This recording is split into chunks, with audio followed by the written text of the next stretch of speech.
সব সম্পর্ক রক্তের হয় না। জীবনে এমন কিছু মানুষ আসে যাদের সাথে আমাদের কোনো রক্তের সম্পর্ক নেই, তবুও তারা আপনজনের থেকেও আপন হয়ে যায়। বিপদে যে পাশে দাঁড়ায়, কষ্টে যে চোখের জল মুছে দেয়, ব্যর্থতায় যে সাহস যোগায়, তারাই প্রকৃত সম্পর্কের মানুষ। সম্পর্ক শুধু জন্মের বন্ধনে তৈরি হয় না, সম্পর্ক তৈরি হয় ভালোবাসা, বিশ্বাস, সম্মান, নিঃস্বার্থ যত্নে। তাই জীবনে কখনো এই ধরনের মানুষদের অবহেলা করবেন না। আসসালামু আলাইকুম। কাছে এবং দূরে যে যেখান থেকে আমার ভিডিওটি দেখছেন, আশা করি সকলে ভালো আছেন।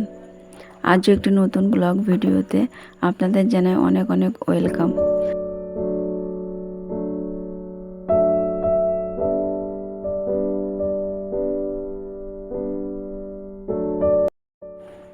জীবনে সফলতা পেতে হলে একা থাকতে শিখুন।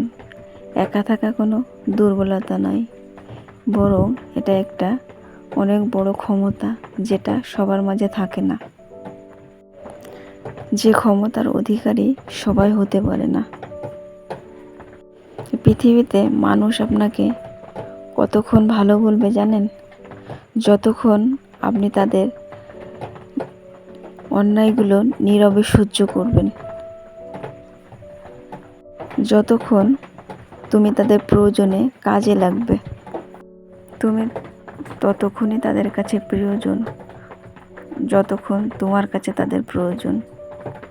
তাই এমন কোনো মানুষের জন্য আপনার সময়কে ব্যয় করবেন না, যারা আপনার সময়কে মূল্য দেয় না, আপনাকে গুরুত্ব দেয় না, আপনাকে শুধু প্রয়োজনে ব্যবহার করে।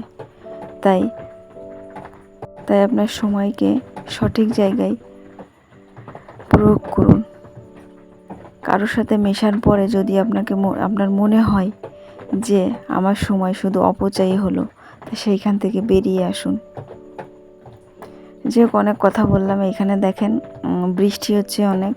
সকালবেলা অনেক কাজ গুছিয়ে নিলাম, নিয়ে এখনই দেখেন লিলি একটু কমে বসে আছি। সেইখানে সে কোলের উপর উঠে এখন আদর খাবে, ঠিক আছে, এই জন্য সে বসে আছে। এখন আমি অনেক কাজ গুছিয়ে নিলে এখন এই যে কাপড় ভিজিয়ে দিছিলাম, সেগুলো এখন এই যে কেচে দিলাম। কেচে এখন ধুয়ে উঠিয়ে নিচ্ছে। আর একটা চাদর বাকি আছে, এটাও ধুয়ে এখন আবার রোদ্দুর উঠছে, তাই এখন রোদ্দুরে মেলে দিব। এই যে মেলে দিছি, এইখানে মেলে দিছি, আর বাইরেও কিছু কাপড় মেলে দিছি। এখানে বেশ ভালো রোদ্দুর উঠছে। এখন রান্না বান্না করতে যাব। দুপুর হয়ে গেছে, 11:30 বাজে। আজ রান্না করবো এই যে এটা হচ্ছে শুটকি মাছ, ছোট শুটকি আর কি। এটার নাম কি সঠিক আমি জানি না, কিন্তু শুটকিগুলো খেতে কিন্তু অনেক টেস্টি।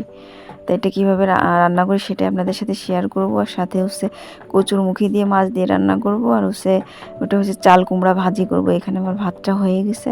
ভাতটা নামিয়ে নিয়ে এখন এই যে শুটকি মাছটা আগে একটু হালকা করে ভেজে নিয়ে তারপর পানি দিয়ে একটু ফুটিয়ে নেব, যাতে এতে বালু থাকলে বালুটা আর কি পড়ে যায় আর কি, নিচে পড়ে যায়, ভালো করে ধুয়ে নেওয়া যায়। এর ভিতরে বালু নাই, তারপরেও একটু ভেজে পানি দিয়ে একটু ফুটিয়ে নিলে একদম যতটুকু যা ময়লা থাকে, বালু থাকে, সেটা আসলে বেরিয়ে যায়। এই জন্য আমি এভাবেই রান্না করি।